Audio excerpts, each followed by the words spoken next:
Hello, hello, and welcome to the Security Token Show. It's that time of the week. It's Friday, which means we got the latest update on what's going on in real-world asset tokenization, all the latest offerings, all the latest updates from the big tokenization players, and some great commentary because this week we have our guest contributor, as always, Nico Pantelis, back again. I'm excited to bring him on. So let's get right into the market movements, shall we?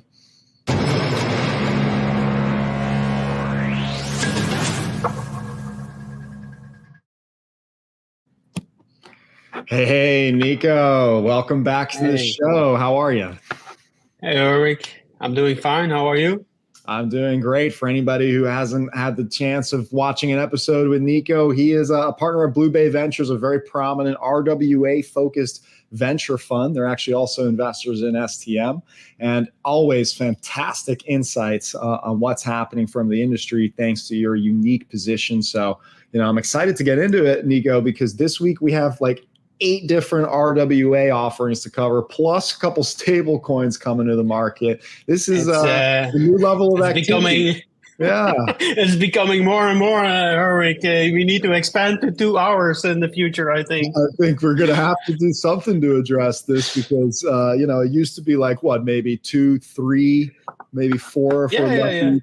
Articles exactly. or new offerings, but now we have a market movement that's alive and well. So let's kind of categorize these a little bit. We don't have to spend too much time on all of them because I don't think people are ready for 2 hours quite yet. First of all, we got some new equities that have been announced. Securitize announcing their new RE member fund, reinsurance, a very popular actually sort of category that's starting to grow.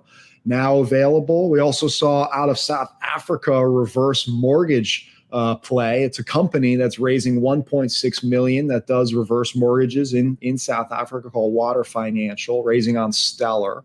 And then there's Tokenizes, which is actually raising on Block Square for its company for its non-performing loans that they offer through its platform. So any of those you want to dissect, jump into? Any commentary there, Nico? It seems to me that the more exotic products are coming to these blockchains, which we have been, I think, covering more of in the past. Because, I think blockchains are an excellent platform to give liquidity to these more exotic products. It's what you see.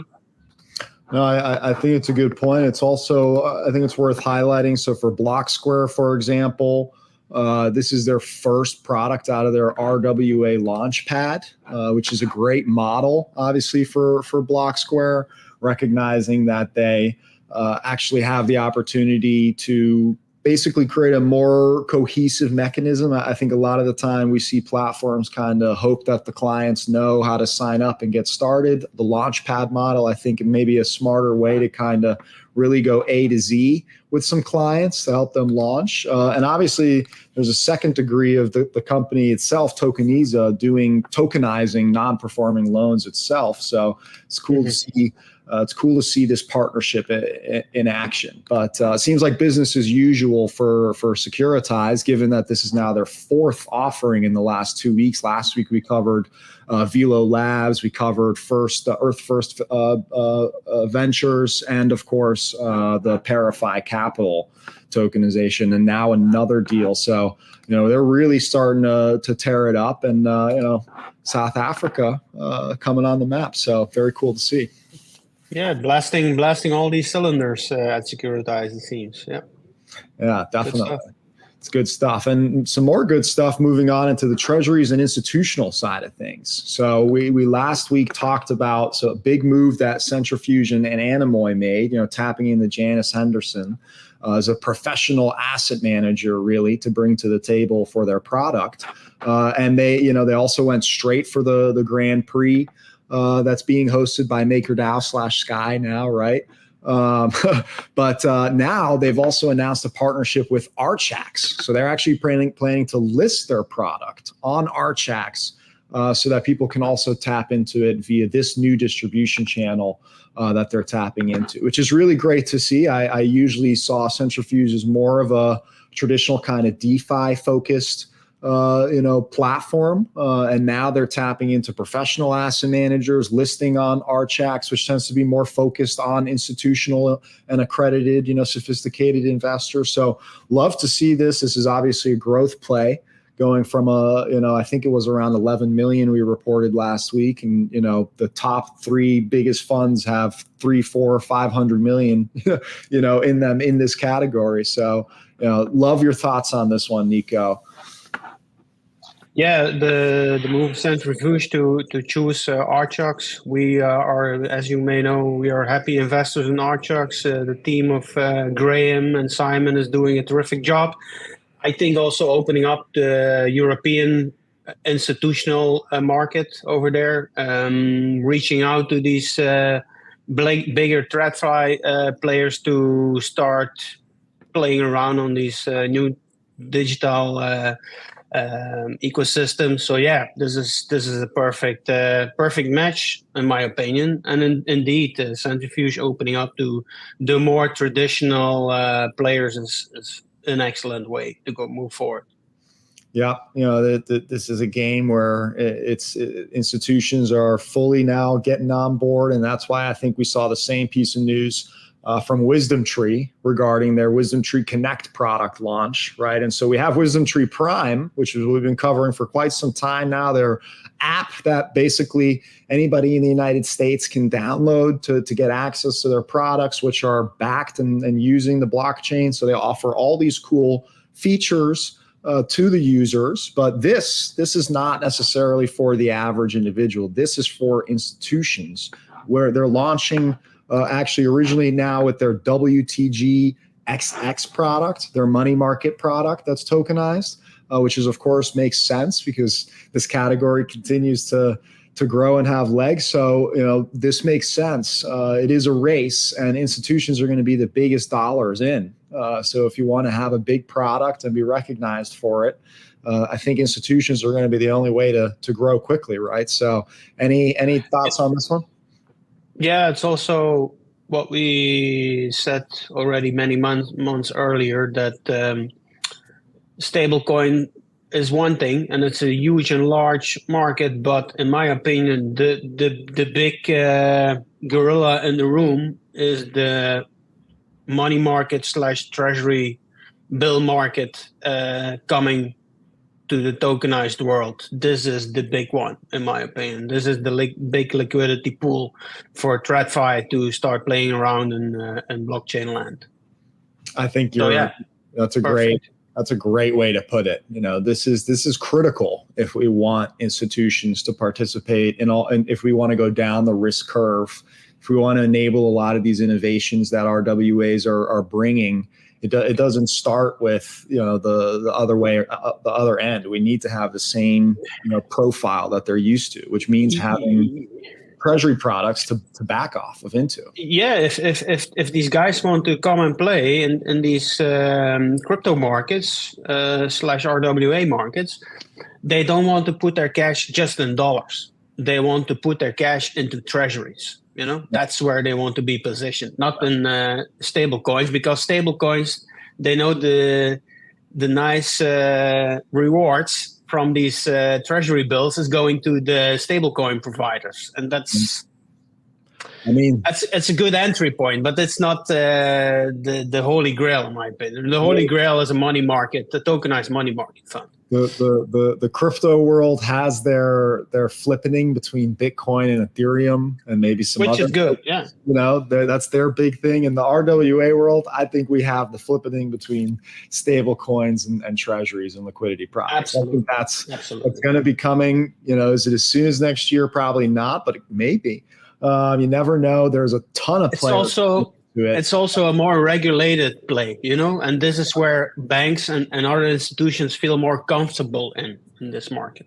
Exactly. That's why I think we could see, a couple $100 million, $1 billion subscriptions and products continue to launch. We know Coinbase is also coming to market. We know many others are looking at this space, essentially every asset manager, right? So this is going to be big news. I think we're definitely going to be keeping an eye out for that flipping. Anyway, we're going to move on now to another category that I'd say is pretty hot in terms of RWAs, which is gold. Specifically, we have Matrix Stock. They launched XAUM gold token. Kinka's XKN gold token coming to Cardano, via Emergo. And actually Cunningham Mining also introducing the Nugget Trap. There's a lot of different deals that are coming out on top of the fact that we know HSBC has their own product, which they said that they're trialing quantum technology, which we can dig into a little bit. But, before we get into any of those, which one do you want to start with? For me, it's more the theme of gold is coming to blockchains. Me as a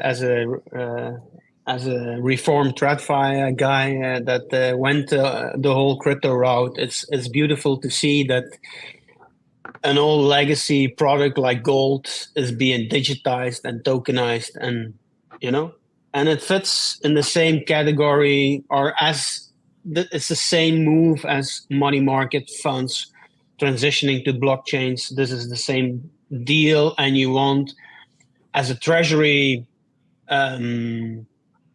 if you manage treasuries as an institution, you want diversification. You don't want only treasuries. You want some gold in there, you want some equities in there, you want some other stuff, and you want crypto also. So that's what a future wallet treasury will look like, in my opinion. So this fits the bill. Yeah, I agree. And the whole world of portfolio management and the whole concept of accessing all assets on chain means, of course, gold being one of those popular products. So this is not any surprise to me.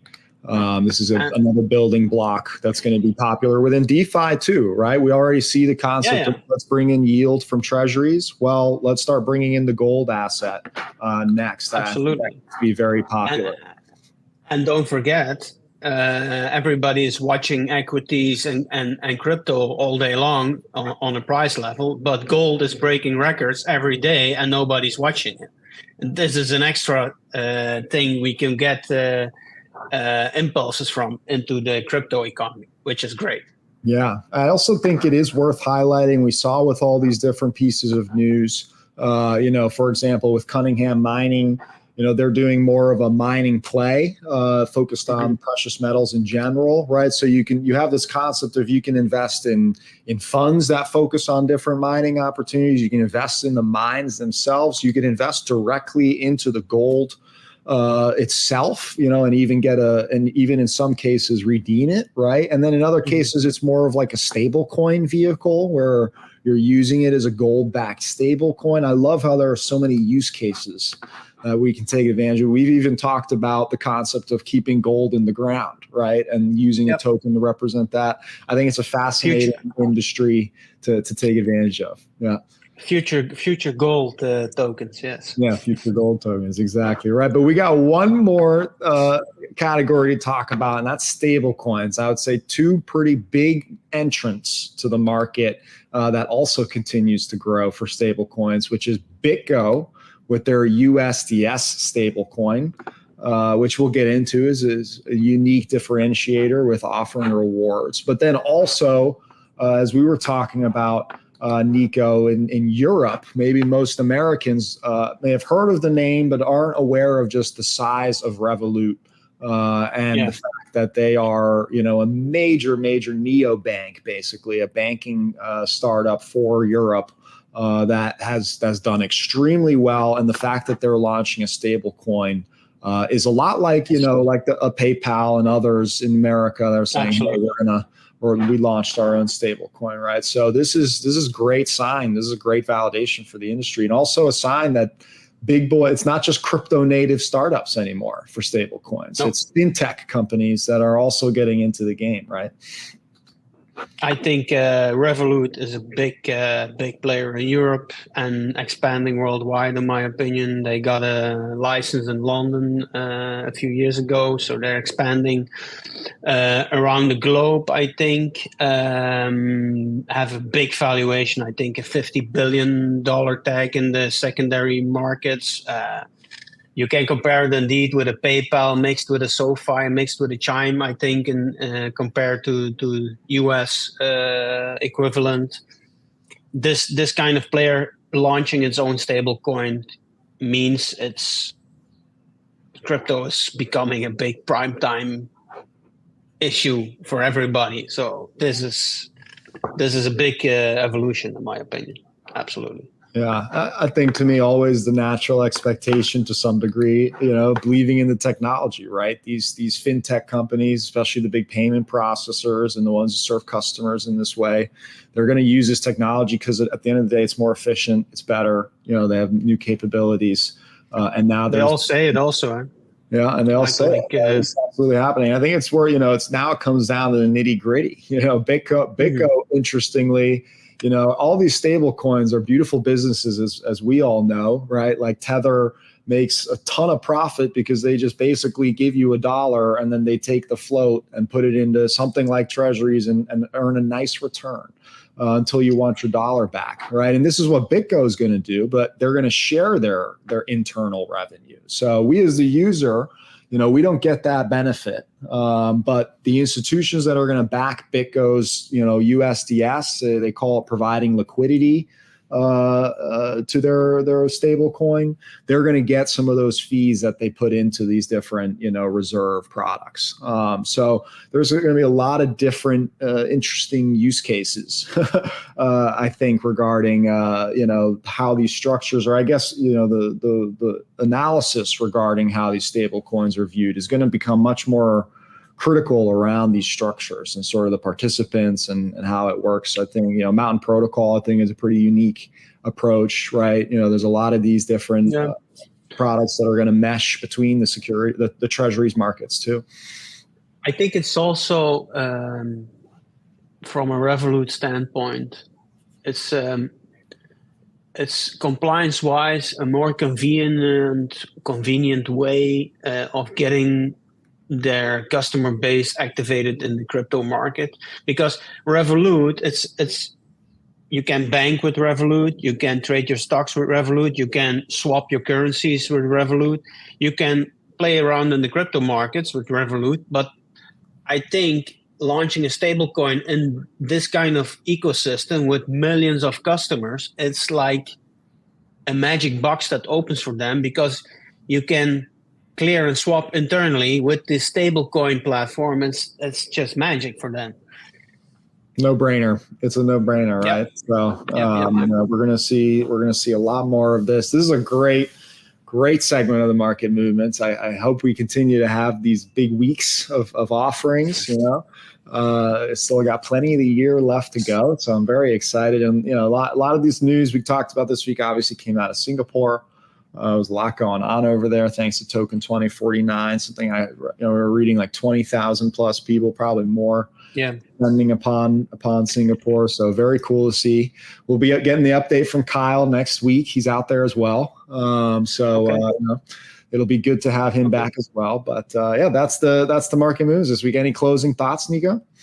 Yeah, maybe Q4 will be an exciting quarter because you will have RWAs ramping up, as you can see also from this market update. It's more and more activity coming to these blockchains and funds being tokenized. And then you have the crypto market that will be entering a real uplag, in my opinion, in the fourth quarter of this year, with rates coming down on the one side of the angle and probably liquidity injections piling up from the traditional side. So you have like a Goldilocks situation with crypto and RWAs starting to merge, and traditional finance not being this like I'm not, I don't dare to dip my toes. Now I think they're jumping in the water altogether.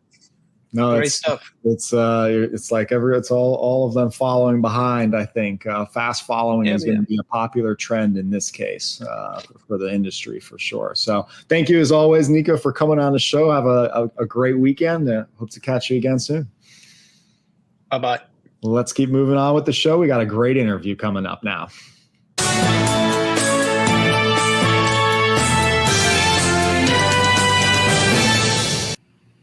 Hello, everyone. Welcome to another Security Token Show interview. This time we are hosting Anthony Moro from ProvLabs and Cole Snell from Infineo. Gentlemen, how are you today? Good morning, Jason. Good to see you. Good morning. Doing great. Thank you.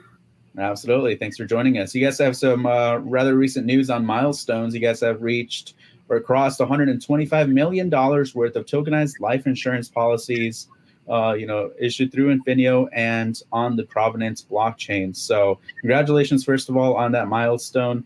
Tell us a little bit about, for our audience that may be not as familiar, what is the concept of tokenizing life insurance policies?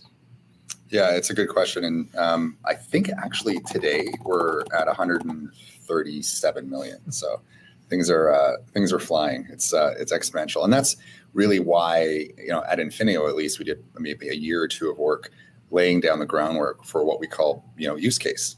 Why do you need blockchain for that? We looked at the life insurance industry as a highly misunderstood asset class and realized really quickly that the life insurance needs blockchain more so than blockchain probably even needs life insurance. So really it had to do with use case, tokenization, obviously, whether it's smart contracts, governance models. It all just kind of lent itself really, really well to some of the problems that the life insurance industry has today. And what would some of those problems be, if you can expand on that? Oh boy, how much time do we have for?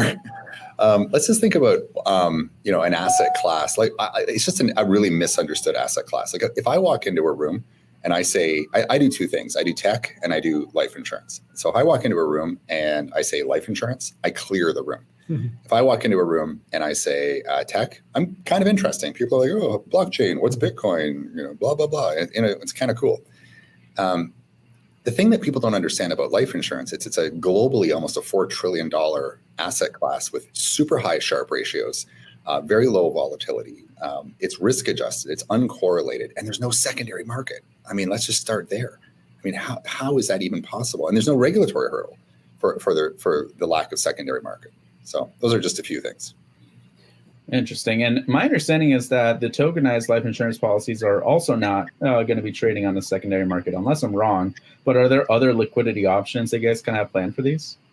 Yeah, they'll be trading on the secondary market, 100%. Okay. Yeah. So yes, that is the primary function. So the 37 million of life insurance on this guy's blockchain right now the second thing we're going to do now that we've ledgered that, they will be turned into backed non-fungible tokens and set up through what will be a digital security intermediary for trading. So that's literally what ProvLabs and Infineo are building. As Anthony and I sit here, there's a bunch of people in another room with fingers on keyboards building that. Got it. And Anthony, why don't you tell us a little bit about why ProvLabs might be a solid choice for Infineo in terms of the tech behind these tokenized life insurance policies and what you guys are bringing to the table here. Yeah, so you have to take it back to Mike Cagney and Juno, who founded Figure Technologies and the Provenance blockchain 5 or 6 years ago now, with the intention to disrupt consumer lending, particularly home equity line of credit and mortgage. They've since built Figure Technology Solutions into that business. It's the largest issuer of home equity line of credit, non-bank issuer of home equity line of credit in the United States. And they've got dozens of partners: Guaranteed Rate, Movement Mortgage, Home Point, and they're actually ledgering something like 15% of all HELOCs issued in the U.S. this year will be issued on the Provenance blockchain by Figure and their partners. This makes HELOCs the first and only asset class to have been disrupted by blockchain, which is a really interesting statement. We see lots of other use cases, and I think insurance might be the next one. But still, every other use case is a small fraction of 1%. If you look at private funds or tokenized treasuries or even stablecoins, still a fraction of 1% of all the outstanding assets. But HELOCs is about 15% and growing because it's cheaper, faster, and safer to issue a home equity line of credit on blockchain than it is in the TradFi way. So we looked at that construct and we said, okay, what other asset classes might be able to fast follow in the Figure footsteps? And it really is all types of financial assets that are not securities. So a HELOC, when you just create one loan, or a private credit or mortgage, it's not a security when you create it. When you bundle them together and you trade them, it is a security. Life insurance is very similar. One life insurance policy does not a security make. If you bundle them together and trade them, it is a security. But blockchain, doesn't really care about the asset class. It cares about, obviously, security regulations, because that's a bunch of problems that you have to put on top of it. But when it's a non-security asset, it's a lot easier. You can register, you can ledger, and then you can exchange. So what we've done with Infineo so far, and what Infineo has done with us, is they've put $130+ million of life insurance on chain, and that is just the registry. It's akin to putting a HELOC on chain. And then the next steps, obviously, are to put it into a security type construct where you warehouse it, and then you can trade the loans or trade the life insurance policies in a decentralized marketplace going forward. So that's the plan. Infineo is going to fast follow in Figure's footsteps, and they're going to be equally as successful as Figure over time. Very, very interesting. So I want to touch on that, both on the buy and sell side. Who is your target audience here in terms of, who you're expecting to kind of issue these more through Infineo and ProvLabs, and as well, who you expect to be kind of buying these, if there's a certain, person that, or persona that you're kind of targeting to be able to buy and trade these assets. Yeah, sure. It's a good question. So we take a staged approach to doing that, and we follow essentially SEC guidelines on who we can sell to, and kind of overlap that with what we have ready to sell. So we're kind of looking at a Reg D customer, we're looking at a Reg S customer, and then we're looking at a full registration type customer. So in the US, it'll be an accredited or likely institutional customer right out of the gate. We expect to sell our first block of Sound Token. We expect to distribute $10 million of Sound Token by the end of the year. We're on pace to be able to do that. We had some really good news yesterday in terms of an origination partner that we're bringing to the table. We'll likely have a term sheet signed with them, hopefully by the end of this week. So super excited about that. And then moving into the Reg S, I was just down in Latin America for almost a month, carving out some opportunities there. There's a big demand in Latin America for the Sound Token because it's US dollar denominated, exposure to USD, high Sharpe ratio again, high IRR, fixed income alternatives. So it's like, does the Latin Americans want to own USD? Yes. How do they want it formatted digitally? So check. And then we'll go full exemption, full registration, SEC, probably sometime mid to late 2025. We actually have started the application, but it's a bit of a drag doing that. Got it. And can you expand on that Sound Token? Is the Sound Token what represents that essentially pool of tokenized life insurance policies, or is this something separate? Yeah. So one of the things at Infineo that we're really obsessed with, and I have to thank Anthony and his mentorship, around this. And again, all that we do really is just take a chapter out of the Figure playbook. Why wouldn't we? Why wouldn't we look at what Figure is doing and what Mike has done and the entire team, and just kind of learn from him, learn from them? It's just pretty obvious. The Sound Token is the digital security. It's kind of the fourth step of 5 towards what we call becoming digitally native. Why we like life insurance so much is because let's think about this. Think about the first sentence in the Satoshi Bitcoin white paper, which, to paraphrase, I don't have it exactly memorized, but it was something about peer-to-peer electronic money, something like that. So the peer-to-peer piece is really interesting. The governance piece is really interesting. Life insurance is essentially peer-to-peer. Life insurance is human insurance, essentially. So the natural governance that blockchain from a peer-to-peer basis lends itself to this asset class is quite organic. So it really lends itself to becoming purely digitally native. So Sound Token is the fourth of 5 steps to becoming digitally native. Sound Token is basically an asset-backed security. It's a fractionalized pool and a bankruptcy remote, SPV, and then distributed through different exemptions. Right now, this first 10 million that we will sell in the next couple months has a guarantee of 2% above the 10-year. Essentially, is kind of the marketing around it. So we're pretty excited about being able to make that marketing claim. Okay, that's interesting. Awesome. So you have an origination partner that you guys should be signing soon. You have a sound token that should be distributing more towards the end of the year. What can we expect for next year and years to come as this industry kind of grows and as you guys mature? Next year, the plan is to sell 500 million worth of sound token by the end of Q2 2025.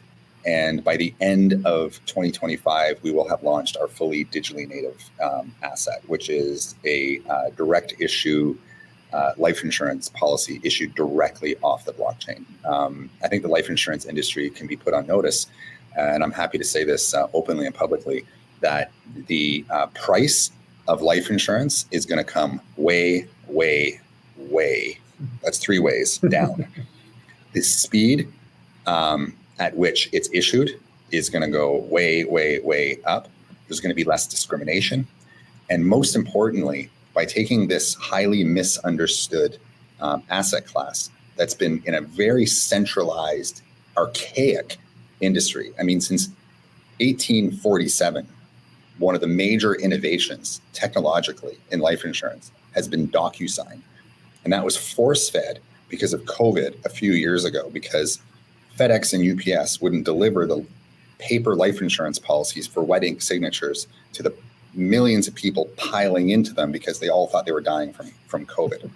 So they were forced to adopt. They're like, they went to InsurTech Las Vegas last year, and everyone around the life insurance industry is bragging about all these big technical innovations. I'm like, yeah, guys, it's called DocuSign, right? And you were forced to do it.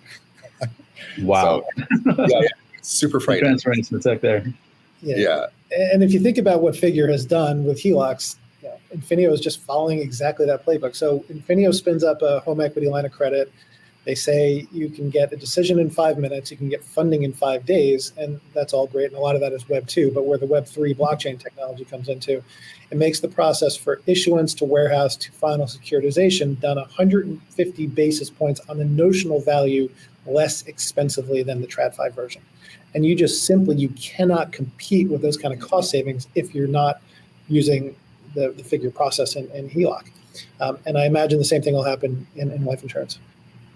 Got it. So not for sure, we don't have that stat yet on savings as it applies to life insurance, but you're saying because of the way it's structured, it should be similar to how the Figure HELOCs have performed. Yeah, probably exponentially more, because there's just a lot more, not meat, but fat on the bone of the life insurance industry. I mean, right now, our economists and our actuaries, we're running models just by looking at, if you look at the administrative pipeline of life insurance right now, without getting into, say, user interface, engagement, or underwriting, just the administrative, the meat in the middle of the sandwich, we're looking at close to 60% cost savings just by replacing smart contracts with paper contracts. The life insurance industry is so highly siloed. I mean, let's just really be honest here, and this needs to be said out loud and publicly. If you look at a $10,000 premium payment into a term life insurance for the average kind of American or person in the world, you got to think about the people getting paid in this process. So first off, the life insurance agent that sold that is the highest paid financial salesperson in the entire world. In most countries, and this is consistent around the world, if I'm a life insurance agent and I sell a policy for $10,000 annual premium payment, I'm getting paid somewhere, believe it or not, between $8,000 to $10,000. Okay, wow. No wonder everyone is piling into trying to become a life insurance agent. One of the issues is they give out these life insurance licenses in Cracker Jack boxes. It costs $350 to get a license. You've got 4 or 5 times to fail the test. You got to get 60% and it's multiple choice. Now you're licensed to sell the most highly commissioned, most complicated financial product in the world. No wonder it's misunderstood and misrepresented. There's massive chargebacks and low persistency. Again, AI and blockchain, AI in this case, solves a lot of these issues. Okay, now guess who else has to get paid? The BGA.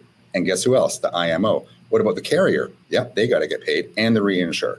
So if $10,000 bought our friend, say, $250,000 of death benefit to cover his family, how much was the net cost of pure insurance in that? After all these people got paid? What did the insurance cost? I'm not going to answer the question right now, but trust me, it's a fraction of that $10,000. Now, what can blockchain do to take that value and maybe put some of it into our pockets, or our investors, or our shareholders' pockets, or back into the pockets of the people that need to manage the risk? Wow, that's really interesting use case again for blockchain technology as a whole, but as it relates to something that's a problem for many in this industry, and that affects pretty much everyone. Right? It is life insurance, so really interesting stuff. And the thing, Jason, it's not sexy. These are back office processes that are being disintermediated and intermediaries that are being disintermediated. And that's what makes the Figure HELOC process work. That's what's making Infineo work. It's not an airdrop. It's not a meme coin. It's not, someone with laser beams coming out of their eyes. It's not sexy, but it's reforming integrated financial services and disintermediating fees, but it has massive societal benefit in that, in the HELOC instance, borrowers are getting a lower rate. In insurance, their borrowers are getting multiple benefits up and down the line. Yeah, and this kind of goes back to my earlier question on distribution of your target audiences, because you have on one side of the tokenization spectrum the really fun tokens. You have the Wofford Football Club and so forth, and Pressman Films that are really exciting, kind of fan-based assets, and then you have things like these, which are more for operational efficiencies. Still have an impact on people, but again, who's really going to be buying these and trading these? Obviously, that's a little bit more of a segmented audience, it sounds like. Yeah, awesome. For sure. Yeah, for Infineo, when we're looking at, say, distribution and communities, and how what audiences we're going after, again, we're just taking chapters from the Figure playbook. Figure has a massive community. Community is everything in any business, anywhere. I'm not a big fan of spending money on advertising, because if your advertising dollars are the thing driving revenue, when your advertising budget dries up, if your revenue dries up, your business dries up. So you have to generate revenue and attraction through earned media, through community, through Metcalfe's law, through Reed's law, through network effects. The best community right now in RWA, crypto, whatever you want to call it, is the Figure ecosystem. It's the system that's built to last. It's the system it's here today. It's being built for tomorrow. And this is the community that we want to be involved in. I mean, for us to choose the Provenance blockchain, we spent as much as Anthony and I, over the process became friends. We still, just because we were friends, weren't going to just choose the Provenance blockchain because I liked him and his family. It really kind of came down to a business decision at the end of the day. We took our sweet time making that decision, and we kind of interviewed all the blockchains to build on. At the end of the day, when we did our work, and we spent close to a year, really, before we dove head first. So happy that we did, and I'm not just saying that because he's my friend and he's sitting beside me. It was the best decision that we ever made, and it was the most critical decision that we made. Was at what community, what chain, building on a blockchain is committing to a community. At the end of the day, that's really what it is. Got it. Well, that's interesting. And I know we touched on ProvLabs. I think it makes sense, considering their history with Figure too. And if you're, kind of playing on that playbook, then obviously, why not? Why reinvent the wheel? But that being said, I did want to ask, and Anthony, sorry if you feel one way or another, but is there a future where this expands to multiple blockchains? And if so, what would drive that decision? Yeah, I think there is. I mean, I think that's the, that we're open-minded, to that, of course. We've got people knocking on our door, still all the time right now, the more earned media that we get. But, as we see Figure expanding, as we see the community expanding, right now we're parked where we are. We don't have any plans in the immediate future, of going anywhere. One thing that, and I'm not going to get into a lot of detail on it, but ProvLabs and it's ProvLabs is different than Provenance, the foundation. So ProvLabs, which Anthony runs, and Infineo right now are working on a project together. It's a white label kind of quote unquote, token in a box type project that we're working on that will allow ProvLabs and Infineo as partners to move forward and build, say, quote unquote, like life insurance token in a box solutions that can be deployed on multiple chains and to multiple carriers. So it's very exciting. I mean, we look to offer this solution as much. I'm highly critical of the life insurance industry because someone just kind of has to be. And finally, the technology has kind of caught up to this solution. So it was actually Anthony's idea, truthfully, and he brought this to me a few weeks ago. And he said, look, we have a way to collaborate here. And instead of looking at the life insurance industry and other carriers even as competition, let's look at them as customers. Let's offer what we can build together as a collaborative solution for other people, so that what we're building and the brain damage that we're doing and the money that we're spending can be deployed to other people. So like a rising tides, approach to winning. And so to answer your question, then will other carriers decide to use what ProvLabs and Infineo has built on other chains? Likely. Do we care? Probably not, because we'll be part of the deal, so to speak. I mean, again, following in the Figure footsteps, Figure is an originator, but Figure is more importantly a technology partner to many other originators. And Infineo can follow that same path as well. And, they're never going to compete with the biggest insurance companies as an originator, but they can certainly be a technology provider to them. Yeah, no, absolutely. Appreciate it, guys. This is really, really interesting stuff. We're pretty much at time here, but if anyone wants to participate in your assets or, work with either of you guys, how can they get best in touch with you? For us, ProvLabs.io is the website. We're on Telegram, everywhere. A lot of stuff on LinkedIn. Yeah, Infineo.ai, Infineo is the way to spell Infineo, Infineo. .ai, and all the social platforms. We're just a search away. Fantastic. Thank you, gentlemen, so much. Appreciate your time. Thanks, Jason. Good Thanks, to see you, Jason. man. Thank you, Cole from Infineo there. And of course, Anthony from Provenance. Glad to have you on the show yet again. Guys are crushing it. Jason, amazing interview. But now we have the token debrief, which means we got the rest of the industry news to cover because there's a lot more news to cover indeed. So we're going to get into it, starting off with some partnerships. Securitize, not just making waves with their new offering, but also they announced that they have selected Wormhole.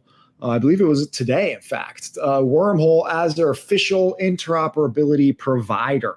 So they actually support over 30 blockchains through Wormhole, which means, what we've talked about on the show many times, multi-chain assets, they're a thing. There are a lot of benefits to it. And now Securitize is enabling that for their customers, for all their customers, to take advantage of this interoperability between blockchains on their platform. So makes a lot of sense. And congrats to Wormhole for winning that bid over to get started here on facilitating that.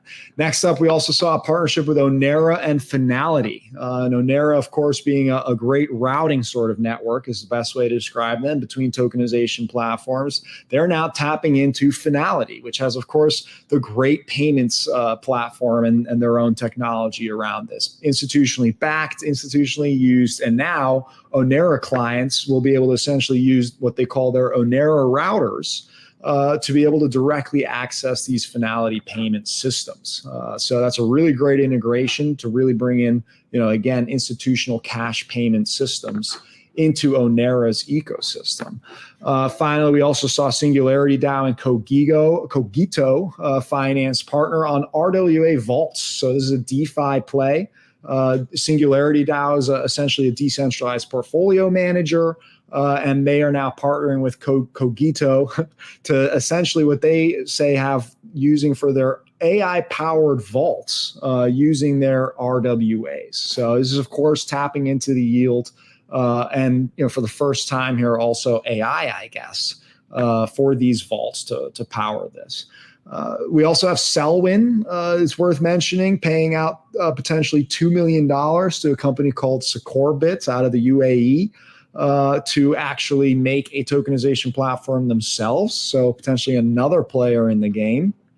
we're going to roll right into announcements where Hedera announced a big new tokenization studio, essentially allowing you to do all kinds of things turnkey, they say, bond coupons, stock dividends, whitelisting, and even compliance with jurisdiction-specific regulations, which might be a big one to kind of differentiate on. But this is a joint initiative to make this possible between the HBAR Foundation, Hashgraph, Red Swan, and IO builders to enable all of this for tokenized bonds and equities now on Hedera. So, we talked about BlockSquare earlier with their launch pad.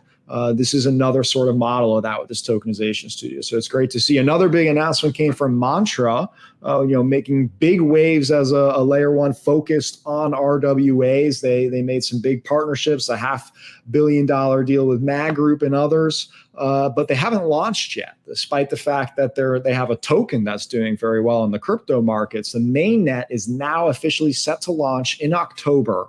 Which is really great to see more RWAs go live and see the action of Mantra that they've been very loud about.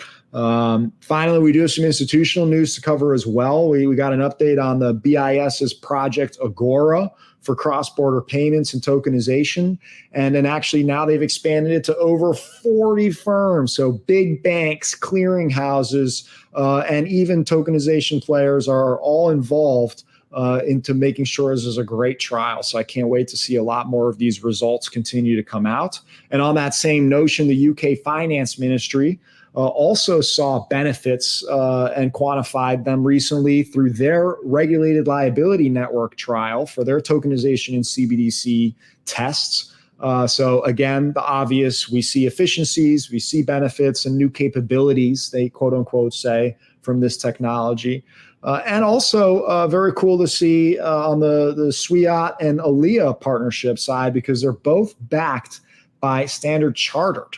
So they must have been the ones behind the scenes making this partner happen. Swiat being a very popular blockchain being used by institutions, and now Aliyah being a startup focused on trade finance on chain.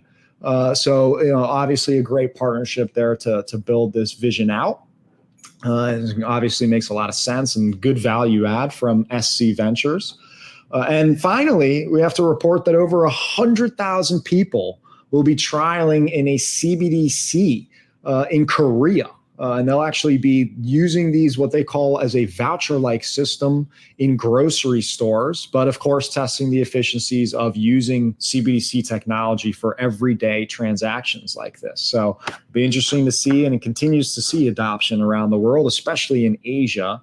Whereas we know here in the US and other areas around the world, there is definitely a staunch, resistance against adopting any kind of a CBDC. So interesting news all around. Another great week of the show. But that's all we have, which means we got to pick a winner of who made the biggest moves this week, give them the spotlight. So let's head right into it.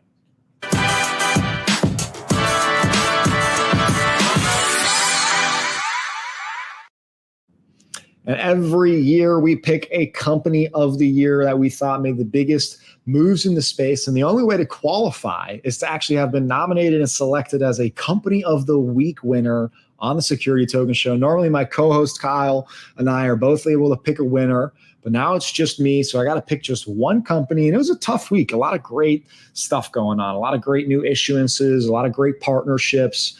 And a lot of great new launch announcements, if you will, which is where I'm going to steer it this week. I'm going to go give it out to WisdomTree for their WisdomTree Connect launch. So WisdomTree, you're my company of the week. WisdomTree Connect is not, as we discussed on the show, WisdomTree Prime, which is their app focused on retail and has many retail users, use cases and benefits for them.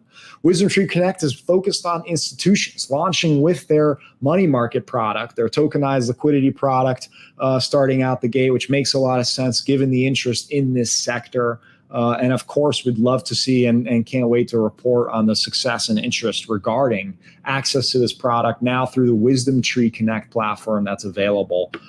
So, it makes a lot of sense. This is huge, ticket sizes from institutions. WisdomTree is a big player in both retail and institutional. And it's great to see that they're kind of, separating out those products, because those are two very different target markets that might need very different capabilities from the tokenization end of things. So congratulations, WisdomTree. You're my company of the week. And that's the show, everybody. Can't wait to see you again all next week as we enter the final week of Q3.